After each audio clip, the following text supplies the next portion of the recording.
2 Peter chapter 1 verse 4. He has granted to us His precious and magnificent promises, so that by them you may become partakers of the divine nature, having escaped the corruption that is in the world by lust. 2 Peter chapter 1 verse 4. He has granted to us His precious and magnificent promises, so that by them you may become partakers of the divine nature, having escaped the corruption that is in the world by lust. 2 Peter chapter 1 verse 4. He has granted to us His precious and magnificent promises, so that by them you may become partakers of the divine nature, having escaped the corruption that is in the world by lust. 2 Peter chapter 1 verse 4. Praise God. దేవుని నామానికి స్తోత్రం. Sunday morning మీరందరూ కూడా దేవుని యొక్క సన్నిధిలో ఆయనను స్తుతించి ఆరాధించుటకు ప్రభు దినమున ఆయన సన్నిధిలోనికి వచ్చినందుకు మీ అందరికీ కూడా వందనములు చెల్లిస్తున్నాను. దేవుని యొక్క వాక్యమును ధ్యానించటం, ఆయనను గురించి పాడి స్తుతించటం ప్రభు దినమున ప్రతి ఒక్క విశ్వాసి చేయవలసిన పని. ఆయన మన ఎడల చేసిన ఆశ్చర్యమైన కార్యమును బట్టి, మనలను రక్షించిన దానిని బట్టి ఆయనకు మనం ఈ విధంగా కృతజ్ఞతాస్తుతులు చెల్లించటం ఎంతైనా కూడా శ్రేయస్కరం. ముందుగా మనం ప్రార్థించుకుందాం. Let us pray before we start our Sunday worship. పరిశుద్ధుడా, మా ప్రియ రక్షక, మమ్మల్ని మీరు ఎంతగా ప్రేమించారంటే మీ కుమారుడు యేసు క్రీస్తు ప్రభువును మా కొరకు సిలువలో బలియాగముగా అర్పించారు. వెండి బంగారముల వంటి క్షయమైన వస్తువుల చేత మమ్మలను మీరు విమోచించలేదు, కానీ పరిశుద్ధమైన నిష్కలంకమైన గొర్రెపిల్ల వంటి క్రీస్తు రక్తముతో మమ్మల్ని మీరు విమోచించినందుకై వందనములు చెల్లిస్తూ, మాకు మీరు అనుగ్రహించిన ఈ రిడెంప్షన్ని బట్టి మిమ్మల్ని స్తుతించి ఆరాధించుటకు మాకు, మా ప్రియులకు ఈరోజు మాకు సహాయమును అనుగ్రహించమని క్రీస్తు యేసు పరిశుద్ధ నామములో ప్రార్థిస్తున్నాం తండ్రి. ఆమేన్. Thank you very much for being part of the Sunday worship today. Let us look into the book of Ephesians. ఎఫెసీయులకు అపోస్తల్ పాల్ రాసిన పత్రిక 5వ అధ్యాయంలో మనం కొన్ని మాటలను ధ్యానం చేసుకుందాము. ఇప్పుడు we have come to the 5th chapter. ఈ 5th చాప్టర్లో వాకింగ్ ఇన్ లవ్ ని గురించి మాట్లాడుతూ ఉన్నాడు apostle Paul. We know that chapter 4 speaks about walking in unity and also walking in purity. పరిశుద్ధంగా, ఐకమత్యంగా ఏ విధంగా నడుచుకోవాలో 4వ అధ్యాయంలో చెబుతూ, 5వ అధ్యాయంలోనికి వచ్చేసరికి మొదటి 7 వచనాలలో మనం ప్రేమతో నడుచుకోవాలి అని, ఆ తర్వాత 8 నుంచి ఆయన యొక్క వెలుగులో నడుచుకోవాలి అని అపోస్తల్ పాల్ బోధిస్తూ ఉన్నాడు. మనం ఇప్పటి వరకు 4 verses-ని ఈ 5th చాప్టర్లో ధ్యానం చేశాం. ఇప్పుడు మనం 5th verse నుంచి 7th verse వరకు చదువుకుందాం. 5వ అధ్యాయం 5 నుంచి 7 వచనాలను మనం చదువుకుందాం. వ్యభిచారి అయినను, అపవిత్రుడైనను, విగ్రహారాధికుడై ఉన్న లోభి అయినను, క్రీస్తు యొక్కయు దేవుని యొక్కయు రాజ్యమునకు హక్కుదారుడు కాడను సంగతి మీకు నిశ్చయముగా తెలియను. వ్యర్థమైన మాటల వలన ఎవడును మిమ్మను మోసపరచనీయకుడి. ఇట్టి క్రియల వలన దేవుని ఉగ్రత అవిధేయులైన వారి మీదికి వచ్చును గనుక మీరు అట్టి వారితో పాలివారై యుండకుడి. Do not be partakers of the sin or partakers with the sinners.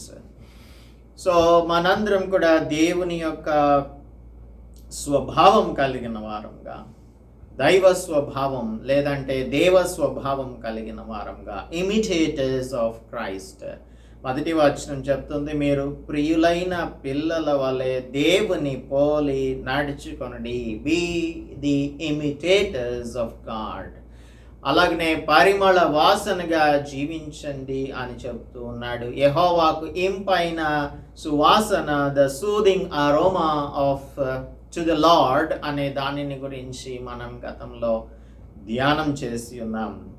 So we are called with a high calling. ఉన్నతమైన పిలుపుతో దేవుడు మనలను పిలిచాడు అన్న సంగతి ఈ ఎఫెసీయులకు రాసిన పత్రికలో అపోస్తలుడు పౌల్ మనకు తెలియజేస్తూ ఉన్నాడు. సో మనం ప్రేమ కలిగి నడుచుకునే వారంగా ఉండాలి. So when we have become the children of God, ప్రియులైన దేవుని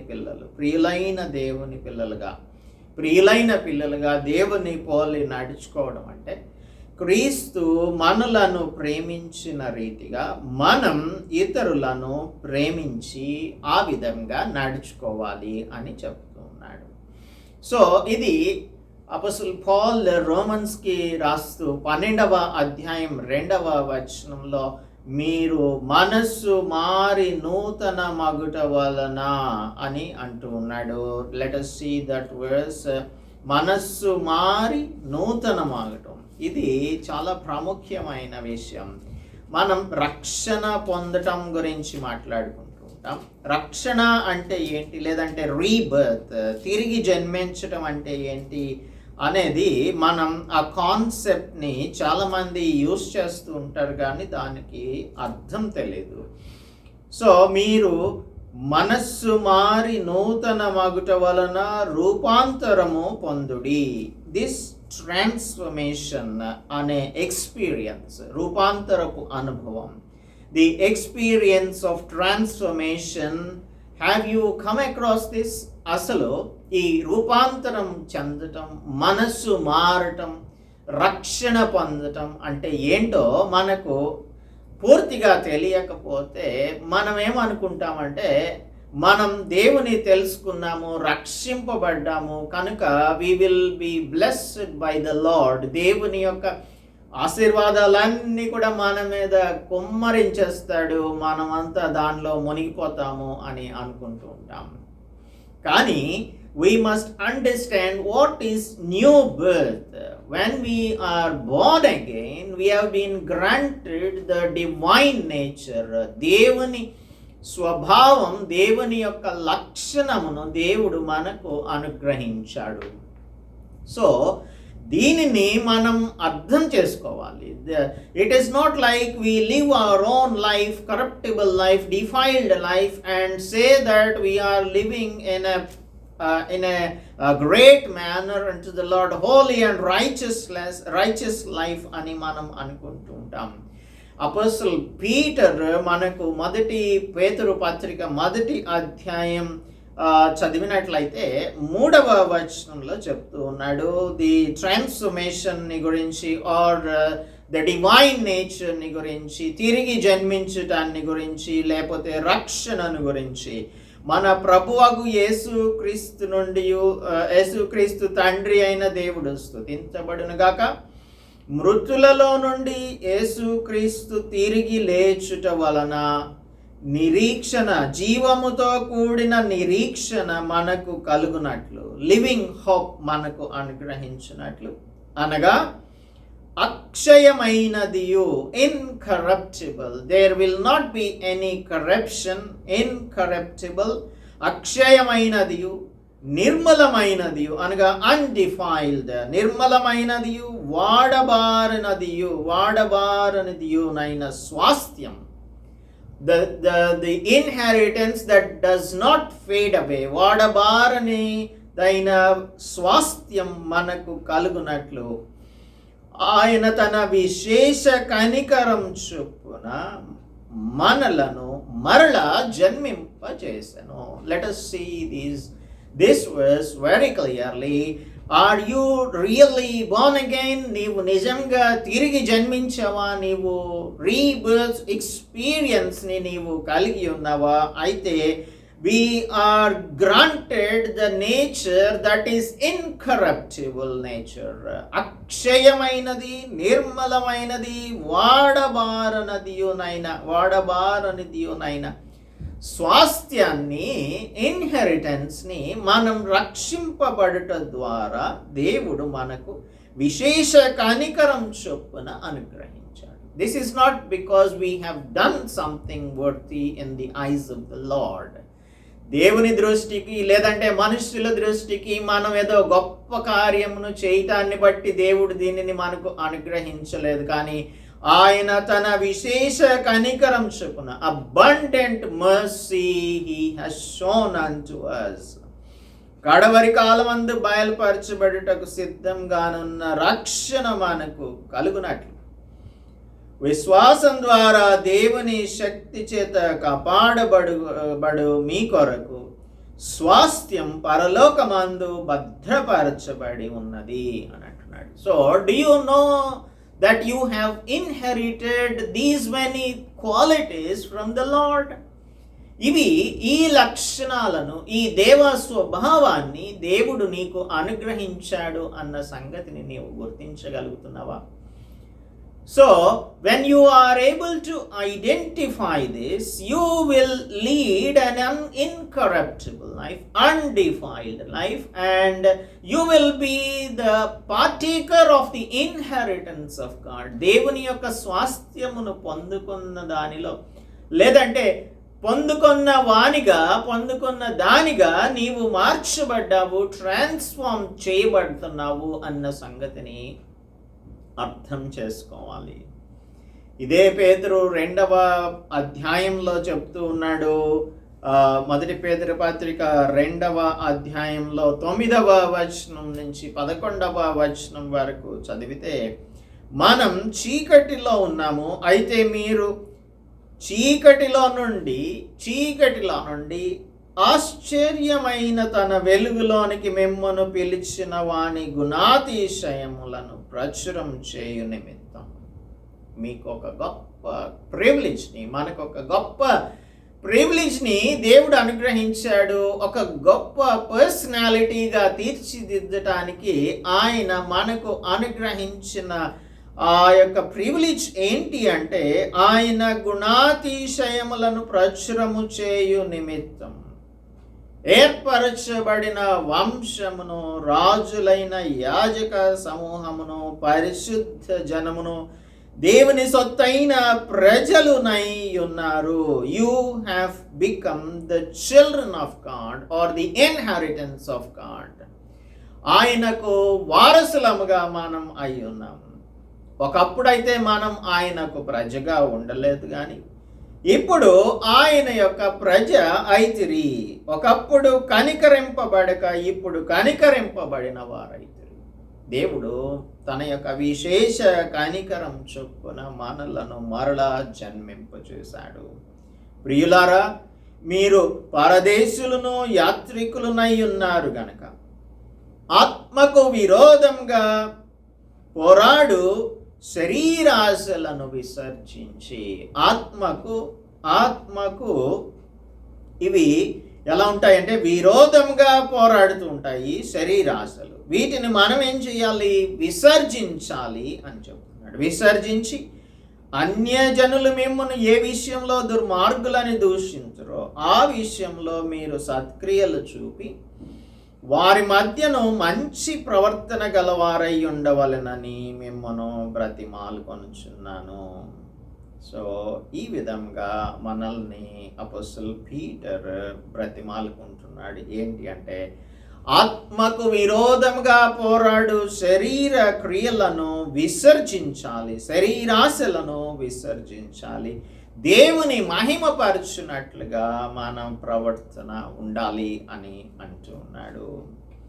సో ఈ 5వ అధ్యాయం ఎఫెసీయులకు రాసిన పత్రికలో అంటూ ఉన్నాడు, 5వ వచనంలో అపోస్తలుడు పౌలు వ్యభిచారి అయినను, అపవిత్రుడైనను, విగ్రహారాధకుడై ఉన్న లోభి అయినను క్రీస్తు యొక్కయు దేవుని రాజ్యమునకు హక్కుదారుడు కాడను సంగతి మీకు నిశ్చయముగా తెలియను. We must know this for sure. సర్టన్గా మనం అర్థం చేసుకోవాల్సింది ఏమంటే, వ్యభిచారం చేసేవారు, అపవిత్రులు, ఫిల్తీ పీపుల్, ఫిల్తీ థింగ్స్ని చేసేవారు, అనగా సెక్షువల్ సిన్స్ని చేసేటువంటి వారు. అంతకుముందు 3వ వచనంలో అదే చెప్తున్నాడు, జారత్వం కానీ, అపవిత్రత కానీ, లోభత్వం కానీ వీటి పేరైనా మీరు ఎత్తకూడదు అని అంటున్నాడే, అదే విషయాన్ని మరలా చెప్తున్నాడు. వ్యభిచరించకూడదు,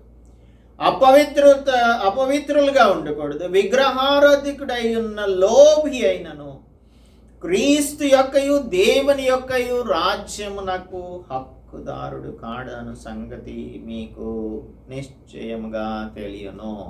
దేవునికి దేవుని పాపం విషయంలో దేవునికి ఏమాత్రం కూడా he doesn't change his stand. కాబట్టి మనం అర్థం చేసుకోవాల్సింది ఇక్కడ ఏమనగా, మనం ఆయన రాజ్యానికి హక్కుదారులంగా ఉండాలంటే ఈ శరీరాశలను, ఆత్మకు విరోధంగా పోరాడే శరీరాశలను మనం విసర్జించాల్సి ఉంటుంది. ఇక్కడ God's attitude toward perverted love and sexual sins, దీనిని గురించి మనం స్పష్టంగా అర్థం చేసుకోవాలి అంటే we have to go to the book of Numbers. సంఖ్యాకాండం 25వ అధ్యాయంలో మనం దీని విషయమై చూడొచ్చు. This is the stand of God regarding sexual sins. ఇశ్రాయేలీలు వాగ్దాన భూమిలోనికి రావటానికి ముందుగా ఎప్పుడైతే వారు ఐగుప్తు దేశం నుంచి బయటకు వచ్చేసారో ఆ సందర్భంలో వీరు షిత్తీములో ఉన్నారు. 25వ అధ్యాయంలో ఇశ్రాయేలీలు షిత్తీములో దిగి ఉన్నప్పుడు ప్రజలు ఏం చేశారంటే మోయాబు స్త్రీలతో వ్యభిచారం చేయసాగారు. బిలాము ఇచ్చినటువంటి ఒక సజెషన్ లేదంటే ఒక కుయుక్తిని అనుసరించి రాజైన బాలాకు బిలాము కలిసి చేసిన ఆలోచన ఏంటంటే, we are unable to curse these Israelites, కాబట్టి వారంతట వారే పాపం చేసేలాగా మనం వారిని ప్రేరేపిస్తే దేవుని యొక్క ఉగ్రత వారి మీదకి వస్తుంది అని చెప్పినప్పుడు వారేం చేశారంటే ఈ మోయాబు స్త్రీలను వీరి దగ్గరికి పంపించారు. వారేం చేశారు, ఆ ఇజ్రాయేలీలు ఆ స్త్రీలు తమ 2వ వచనం ఆ స్త్రీలు తమ దేవతల బలులకు ప్రజలను పిలిచారు, విగ్రహారాధనకు పిలిచారు. సరే వెళ్ళారు వీరు వెళ్ళి భోంచేసి వారి దేవతలకు నమస్కారం చేశారు. అలాగనే ఎప్పుడైతే వారు చేశారో అట్లు ఇశ్రాయేలీలు బాయల్ పేరుతో కలుసుకొనినందున వారి మీదకి యెహోవా కోపం రగులుకుంది. అప్పుడు వారి మీదకి ఒక తెగులు వచ్చింది. మిద్యాని స్త్రీని గురించి, కోస్బీని గురించి కూడా మనం ఇక్కడ చూస్తాం. ఫీనెహాసు చేసిన ఒక ప్రాయశ్చిత్త కార్యము ఎప్పుడైతే జరిగిందో అప్పుడు ఈ తెగులు, అప్పటికి 24,000 మంది మరణించారు. మోయాబు స్త్రీలతో వ్యభిచారం చేశారు వీరు. ఈ వ్యభిచారం చేస్తే దాని యొక్క పర్యవసానం, the consequences of conduct that is not fitting for Christians, ఇది తగనటువంటి ప్రవర్తన. కాబట్టి ఈ తగనటువంటి ప్రవర్తనను ప్రవర్తించినందుకు గాను ఇజ్రాయేలీల మీదకు తెగులు వచ్చినప్పుడు 24,000 మంది మరణించారు. 9వ వచనం చెప్తోంది 24,000 మంది ఆ తెగులు చేత చనిపోయిరి అని రాయబడి ఉంది. This is the stand of the lord regarding adultery. కాబట్టి సెక్షువల్ సెన్స్ విషయంలో దేవుని యొక్క స్టాండ్ ఏమాత్రము కూడా మారదు. This is what is called the perverted love. Perversion అనేది పర్సిస్టెంట్ సిన్. ఇది ఇశ్రాయేలీయులు వీరికి ఉన్నటువంటి శరీరాశలను జయించలేకపోవటను బట్టి ఈ విధంగా దేవునికి వ్యతిరేకమైన కార్యమును చేశారు. ఇది సాతాను సంబంధమైన కార్యం, చీకటి సంబంధమైన కార్యం, అపవిత్రమైన కార్యం, జారత్వం, వ్యభిచారం. వీటిని చేయుట వలన దేవుడు వారి మీదకి ఉగ్రతను పంపించేశారు. As children of God, we must have the hunger and thirst for righteousness. మనం పరిశుద్ధత కొరకు, నీతి కొరకు ఆకలి దప్పులు కలిగిన వారంగా ఉండాలి. అప్పుడు ధన్యులంగా ఉంటాం. That is what the Lord is expecting from his children. ప్రియులైన పిల్లలు అంటే ఇదే, ప్రియులైన పిల్లలు దేవుని యొక్క స్వాస్థ్యంలో వారు పాలిభాగస్తులు కాబట్టి, ఆయనకు ఇమిటేటర్స్ కాబట్టి, ఆయన మనలను ఎందుకు పిలిచాడు అనే దాని సంగతిని మనం ఎల్లప్పుడూ కూడా అర్థం చేసుకొని, we will not partake of the sin or the sinners. వారి యొక్క క్రియలు, అటువంటి అపవిత్రమైన క్రియలలో మనం పాలివారంగా ఏమాత్రము ఉండము అన్న సంగతిని అపోస్తలుడు పౌలు ఇక్కడ జ్ఞాపకం చేస్తూ ఉన్నాడు. ఇంకా ఏమిటంటే డిసెప్షన్, వ్యర్థమైన మాటల వలన ఎవడును మిమ్మను మోసపరచనీయకుడి. ఇప్పుడు మనకి ఈ విషయం అర్థం కావాలి. ఏంటంటే if there is a man who is regenerated, దేవుని చేత రక్షింపబడినటువంటి వాడు, తిరిగి జన్మించిన వాడు, లేదు అంటే మారు మనస్సు పొందినటువంటి వాడు, మారు మనస్సు పొందిన వారు పర్సిస్టెంట్ సిన్లో ఏమాత్రం కూడా జీవించరు.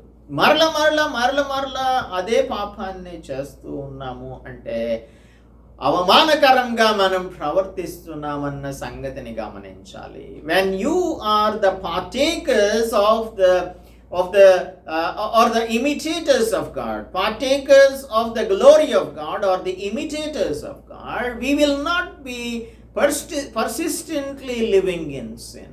ఇది దైవ వ్యతిరేకమన్న సంగతిని మనలో ఉన్న ఆత్మ, పరిశుద్ధాత్ముడు మనకు బోధిస్తూ ఉంటాడు. ఎప్పుడైతే పరిశుద్ధాత్మ దేవుడు మనకు బోధిస్తాడో మనం దానిని ఎట్టి పరిస్థితుల్లోనూ మన దారిలోనికి చేరకుండా జాగ్రత్త పడుతూ ఉంటాం. అపోస్తలుడు పీటర్ రాస్తూ ఉన్నాడు. 2వ పేతురు పత్రికలో మనం మొదటి అధ్యాయంలో 2-3 వచనాలను కనుక చూసినట్టయితే, ఆత్మ వలన పరిశుద్ధత పొందిన వారై, పరిశుద్ధాత్మ దేవుడు మనలోనికి ప్రవేశించినప్పుడు, ఆయన మనలో జీవించుటకు వచ్చినప్పుడు మనం పొందిన వారంగా విధేయులమవుతాం. ఆత్మ వలన పరిశుద్ధతను పొందుకున్న వారంగా, పరిశుద్ధతను పొందిన వారంగా విధేయులంగా ఉంటాం. యేసుక్రీస్తు రక్తం వలన ప్రోక్షించబడుటకు ఏర్పరచబడిన వారు మనం. యేసుక్రీస్తు ప్రభు యొక్క రక్తంలో, we are sprinkled in the blood of Christ. ఆయన పరిశుద్ధ రక్తంలో మనం ప్రోక్షించబడిన వారముగా ఉన్నప్పుడు మన మృతులలో నుండి యేసుక్రీస్తు లేచుట వలన అని అంటూ ఉన్నాడు. Let us see 2 Peter chapter 1 verses 2-3. తన మహిమను బట్టి, గుణాతిశయమును బట్టి మనలను పిలిచిన వాని గూర్చిన అనుభవ జ్ఞానం మూలముగా ఆయన దైవశక్తి, జీవమునకును భక్తికిని కావలసిన వాటినన్నిటినీ మీకు దయచేయుచున్నందున, దేవుడు తన మహిమాతిశయమును బట్టి, గుణాతిశయమును బట్టి మనలను పిలిచిన వాని గూర్చి అనుభవ జ్ఞానం మూలంగా ఆయన దైవశక్తి, జీవమునకు భక్తికి కావలసిన వాటన్నిటినీ, everything that is needed for us to live a separated life, మార్పు చెందిన జీవితానికి, ట్రాన్స్ఫార్మ్ అవుతున్న జీవితాన్ని జీవించటానికి, దైవ భక్తికి కావలసిన వాటిని అన్నింటినీ కూడా దేవుడు మనకు దయచేస్తున్నాడు, దయచేస్తూ నడిపిస్తూ ఉన్నాడు. దేవుని గూర్చినట్టు మన ప్రభు అయిన యేసును గూర్చినట్టునైన అనుభవ జ్ఞానం వలన మనకు కృపా సమాధానము విస్తరించాలి అని అంటున్నాడు. ఈ లోకంలో అంతా కూడా కరప్షన్ ఉంది అనే విషయం చెప్తున్నాడు. అందుకే 4వ వచనంలో ఆ మహిమ గుణాతిశయములను బట్టి ఆయన మనకు అమూల్యములను ప్రెషియస్ థింగ్స్ అత్యధికములు అయిన వాగ్దానములు అనుగ్రహించి ఉన్నాడు. ప్రెషియస్ ప్రామిసెస్ని ఆయన చేసి ఉన్నాడు. అలాగనే మనకు ద హైయెస్ట్ ప్రామిసెస్ని అత్యధికములైన ఆయన వాగ్దానాలను మనకు అనుగ్రహించాడు.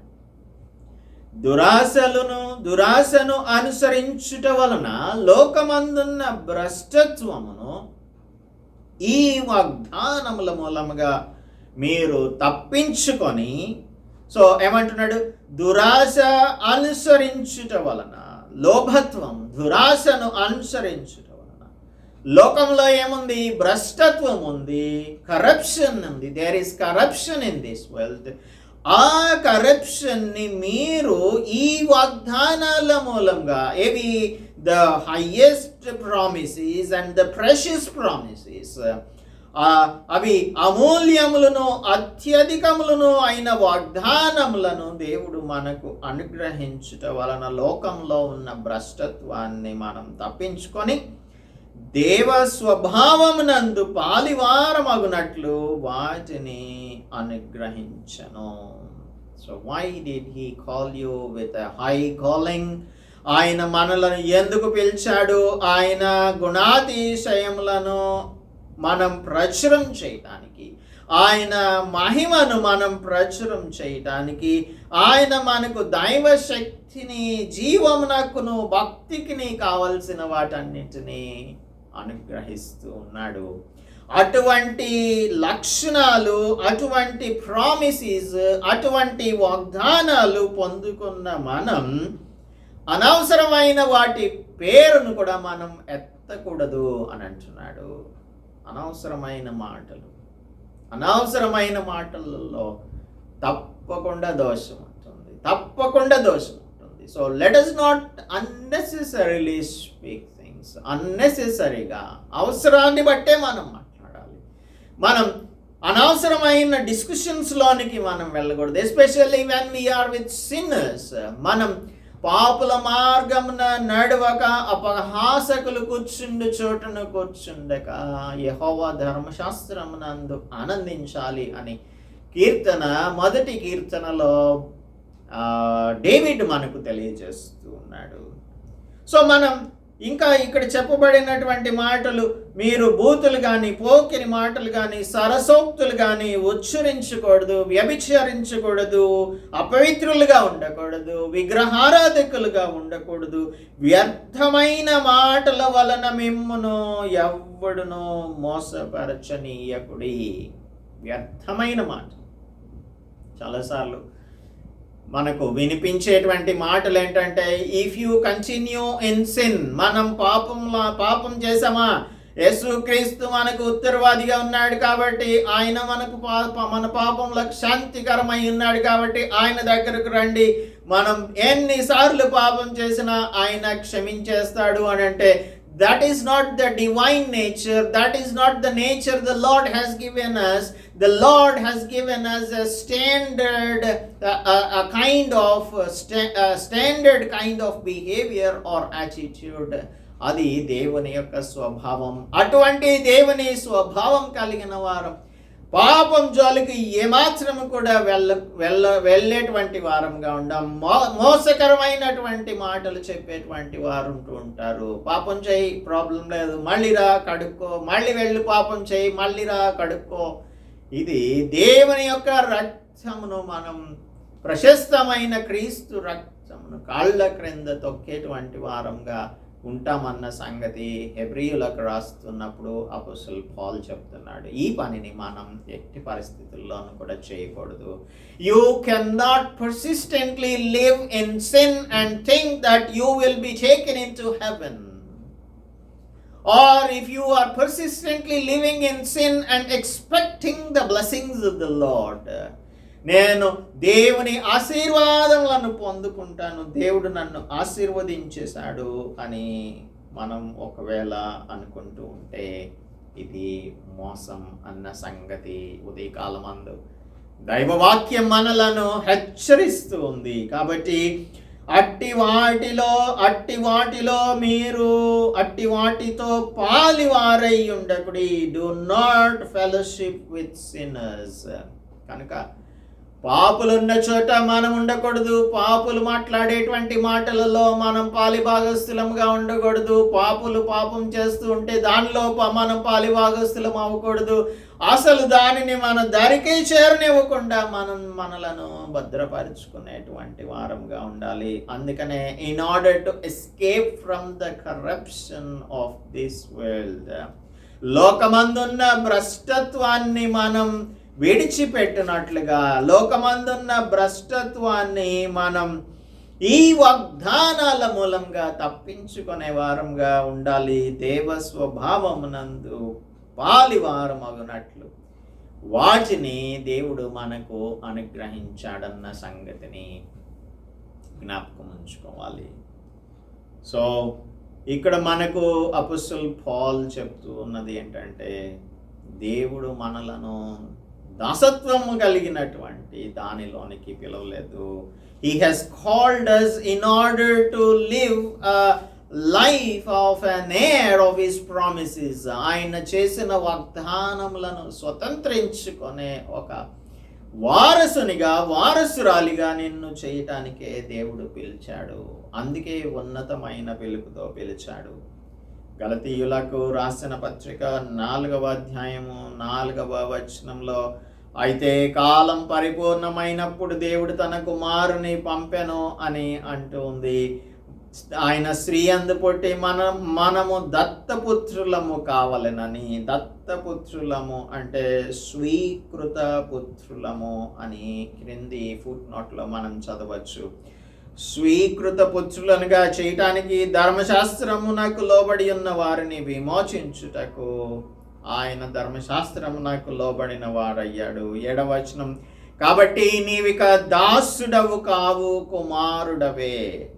కుమారుడవైతే దేవుని ద్వారా వారసుడవు. So in order to make you the heir of his salvation, heir of his promises, ఆయన చేసిన వాగ్దానములకు నీవు దాసుడిగా, ఈ లోకమునకు దాసుడిగా కాకుండా ఆయన చేసిన వాగ్దానములకు మనం వారసులముగా ఉండుటకు దేవుడు మనలను పిలిచి ఉన్నాడు. అందుకనే మనం ఏం చెయ్యకూడదు అనే దానిని చెప్తూ ఉన్నాడు 9వ వచనంలో. ఇప్పుడు మీరు దేవుని ఎరిగిన వారును మరి విశేషముగా దేవుని చేత ఎరగబడిన వారునై ఉన్నారు గనుక బలహీనమైనవియు నిష్ప్రయోజనము అయినవియునైన మూల పాఠముల తట్టు మరలా తిరుగనేలా. మూల పాఠములు, basic lessons of this world, వాటి వైపు నీవు తిరగాల్సిన అవసరం ఏముంది? మీరు దినములను, మాసములను, ఉత్సవ కాలములను, సంవత్సరములను ఆచరించుచున్నారు. మీ విషయమై నేను పడిన కష్టం వ్యర్థమైపోవునేమో అని మిమ్మును గురించి భయపడుచున్నాను అని అంటున్నాడు అపోస్తలుడు పౌలు.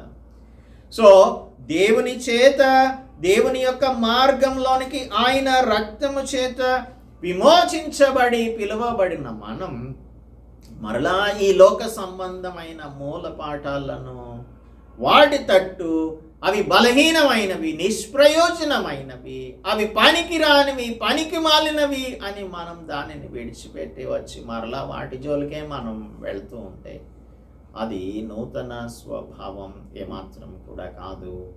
మనం దేవుని వలన నూతన స్వభావాన్ని పొందినటువంటి వారం. ఆయన మన కొరకు తన మహిమను అనుగ్రహించాడు. కాబట్టి ఆయన మనకు ఏ విధంగా నడుచుకోవాలని చెప్తూ ఉన్నాడో ఆ విధంగా నడుచుకోమని అపోస్తలుడు పౌల్ హెచ్చరిస్తూ ఉన్నాడు. So are you the dearest children of God? మీరు దేవునికి ప్రియులైన పిల్లలుగా ఉంటున్నారా? ప్రియులైన పిల్లలుగా ఉంటే ఏవైతే విడిచిపెట్టాలని అంటున్నాడో వాటిని విడిచిపెట్టేసేయాలి. ఏదైతే మనం పొందుకోవాలని చెప్తూ ఉన్నాడో, ఏదైతే మనం సంపాదించుకోమని చెప్తూ ఉన్నాడో, క్లెయిమ్ చేసుకోమని చెప్తున్నాడో వాటిని మనం క్లెయిమ్ చేసుకునేటువంటి వారంగా ఉండాలి. దేవుడు మనలను ఎందుకు పిలిచాడు అన్న సంగతి పేతురు చెప్తూ ఉన్నాడు కదా. మనం చీకటిలో నుండి ఆశ్చర్యమైన వెలుగులోనికి పిలువబడ్డాము. ఆయన యొక్క గుణాతిశయములను ప్రచురము చేయు నిమిత్తం ఏర్పరచబడిన వంశం, రాజులైన యాజక సమూహం, పరిశుద్ధ జనం, దేవుని సొత్తైన ప్రజలుగా ఆయన మనలను చేసుకున్నాడు. కాబట్టి మనం అన్య జనుల మధ్య మంచి ప్రవర్తన కలిగిన వారముగా ఉండాలని బ్రతిమాలుకుంటూ ఉన్నాడు. సో ఒక క్రిస్టియన్కి ఒక జెంటైల్కి మధ్యన వ్యత్యాసం లేకుండా జీవిస్తున్న ఈ దినాలలో మనం దేవుని యొక్క మహిమ కొరకు ఏ విధంగా జీవించాలి అనేది ఎఫెసీ పత్రిక ద్వారా అపోస్తలుడు పౌల్ మనకు బోధిస్తూ ఉన్నాడు. We are the heirs of salvation and heirs of the promises of God. ఆయన వాగ్దానాలను మనం స్వతంత్రించుకోవాలి అంటే, క్లెయిమ్ చేసుకోవాలి అంటే, we have to put aside all the things, all the imperfections. అప్పుడు మనలను దేవుడు పరిపూర్ణతలోనికి నడిపిస్తాడు. God's attitude toward sinners, God's attitude toward Gentiles will not change. He cannot change his mind in these issues. You have to change yourself so that you will be able to become the heir of the promises of God. ఈ విషయాన్ని మనకు సుస్పష్టంగా బోధిస్తూ ఉన్నాడు. దేవుని యొక్క స్వభావం కలిగిన వారముగా, ప్రేమ కలిగిన వారముగా నడుచుకోవాలి. అందుకని దేవుడు మనలను పిలిచి ఉన్నాడు. కాబట్టి ఈ ఉదయకాలమందు దేవుడు మనలను పిలిచిన ఆ ఉన్నతమైన పిలుపునకు లోబడి దేవుని యొక్క స్వభావాన్ని పొందినటువంటి వారముగా మనం అన్యజనుల మధ్య మాదిరికరమైన జీవితాన్ని జీవించున్నట్లు దేవుడు మనందరికీ కూడా సహాయం చేయనుగాక. Let us pray. పరిశుద్ధుడా, మా రక్షక, మా ప్రభువా, మా దేవా, మమ్మలను చీకటిలో నుండి ఆశ్చర్యమైన మీ వెలుగులోనికి పిలిచారు. మీ గుణాతిశయములను ప్రచురము చేయటానికి తండ్రి, మమ్మలను మీరు పిలిచిన పిలుపునకు లోబడి మేము జీవించుటకు మాకు సహాయం చేయండి. సాడ్ థింగ్ ఏంటంటే అన్యుల మధ్యన సాక్ష్యం లేనటువంటి వారముగా అనేకులము జీవిస్తూ ఉన్నాము. మమ్మను బట్టి ఏమీ నామము అన్య జనుల మధ్య దూషించబడుతూ ఉంది ప్రభువా, ఎగతాళి చేయబడుతూ ఉంది, అవమానించబడుతూ ఉంది. అయితే మేము మీకు ప్రియులైన పిల్లలంగా, మీకు ఇమిటేటర్స్గా, దైవ స్వభావం కలిగిన వారంగా జీవించినట్లు మా ప్రియులకు మాకు సహాయమును అనుగ్రహించమని ప్రభువా, ఏవైతే మా దరి చేరకుండా మేము జాగ్రత్త పడాలో వాటిని మా దరికి చేరనీయకుండా, వాటిలో మేము పాలిభాగస్థులముగా ఉండకుండా మాకు మీ శక్తిని అనుగ్రహించి నడిపించమని మీ కుమారుడు యేసుక్రీస్తు పరిశుద్ధ నామములో ప్రార్థిస్తున్నాము తండ్రి. దేవుని నామానికి స్తోత్రం. అందరికీ కూడా వందనాలు.